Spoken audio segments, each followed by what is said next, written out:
అండి అందరికి ఇవాళ క్లాస్లో very 4 good. Sounds of OU ఓయుకి ఉన్న 4 డిఫరెంట్ సౌండ్స్ గురించి చూద్దాం. ఏంటి 4 డిఫరెంట్ సౌండ్స్? మనకి జనరల్గా 2 ఓవెల్స్ పక్కపక్కనే ఉన్నాయి అనుకోండి, దీన్ని ఓవెల్ టీమ్ అంటాం. జనరల్ రూల్ ఏంటి అంటే లాంగ్ ఓవెల్ సౌండ్ కావాలి అంటే ఓవెల్స్ 2 పక్కపక్కనే ఉండాలి. దాంట్లో కూడా ఫస్ట్ ఏదైతే ఓవెల్ ఉందో ఆ ఓవెల్ని మనం లాంగ్ సౌండ్ పలుకుతామో రెండో ఓవెల్ సైలెంట్ అయిపోతుంది. ఇది జనరల్గా మనకి లాంగ్ ఓవెల్ రూల్ అన్నమాట.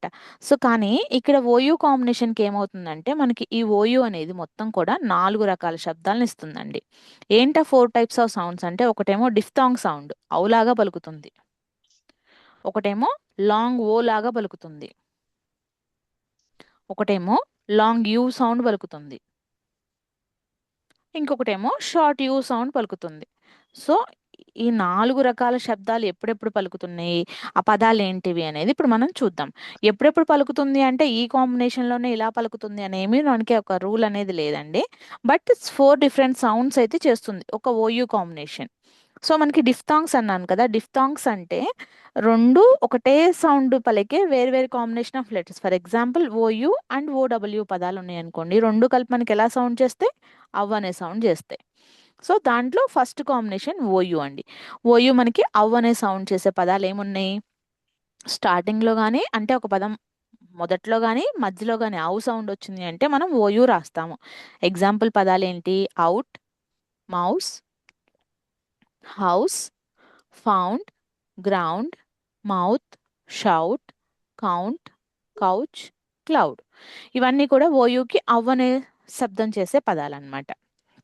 తర్వాత మనకి అదే ఓయూ కాంబినేషన్లో మళ్ళీ long vowel sound rule. Long vowel sound rule అంటే ఏంటి?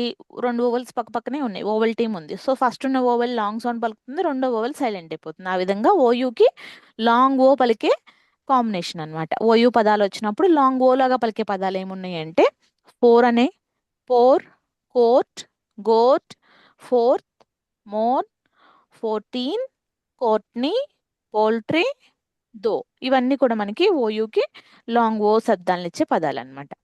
తర్వాత ఓయూలో ఇందాక లాంగ్ అంటే ఫస్ట్ ఓయూలో ఓ లాంగ్ సౌండ్ పలికాం, యూ సైలెంట్ అయిపోయింది కదండి. కొన్ని సందర్భాల్లో ఏమవుతుందంటే ఓయూ కాంబినేషన్ వచ్చినప్పుడు ఓ సైలెంట్ అయిపోతుంది, యూకి లాంగ్ సౌండ్ వస్తుంది. ఆ పదాలు ఏంటి అంటే మనకి బాగా తెలిసిన పదం యూ, యువర్, సూప్. ఇక్కడంతా అబ్జర్వ్ చేసినట్లయితే యూ పలుకుతున్నాం, ఓ పలకట్లేదు, యూ లాంగ్ సౌండ్ అన్నమాట. Group, through, wound, token, coupon, crouton, yourself. ఇవన్నీ కూడా ఓయూ కాంబినేషన్లో యూ లాంగ్ సౌండ్ పలికే పదాలు. సో ఇప్పుడు ఓయూకి ఔ అనే ఒక డిఫ్థాంగ్ సౌండ్, ఓ అనే లాంగ్ సౌండ్, యు అనే లాంగ్ సౌండ్ పదాలు చూసాం. నెక్స్ట్ ఓయూ కాంబినేషన్లో యూ షార్ట్ సౌండ్ పలికే పదాలు. అంటే కొన్ని పదాల్లో ఓయూ వచ్చినప్పటికీ కూడా ఓయూ దగ్గర ఆ అనే సౌండ్, ఆ ఈజ్ నథింగ్ బట్ ఓ యూకి షార్ట్ ఓవల్ సౌండ్ కదండి. ఆ పదాలు ఏంటి అంటే యంగ్, ఇక్కడ యాకి ఆ లాగా పలుకుతున్నాం, young. Touch, couple, double, trouble, cousin, country. So ఇవన్నీ కూడా మనకి షార్ట్ యూ సౌండ్ పదాలు అనమాట. సో ఈ విధంగా మనకి ఒక్క ఓయూ కాంబినేషన్కి మొత్తం కూడా 4 రకాల శబ్దాలు పలుకుతాయి. ఒకటేమో డిఫ్థాంగ్ సౌండ్. ఏమేం పలుకుతున్నామండి ఓయూ కాంబినేషన్లో? ఏమేం సౌండ్స్ పలుకుతున్నాం? అవ్ అనే ఒక diphthong sound, long O sound, long U sound and short O sound పదాలు పలుకుతున్నాం. ఇవన్నీ కూడా లిస్ట్ మీకు ఇక్కడ ఇచ్చాను, ఒకసారి చెక్ చేసుకోండి. ఏమైనా డౌట్ ఉంటే నన్ను అడగండి.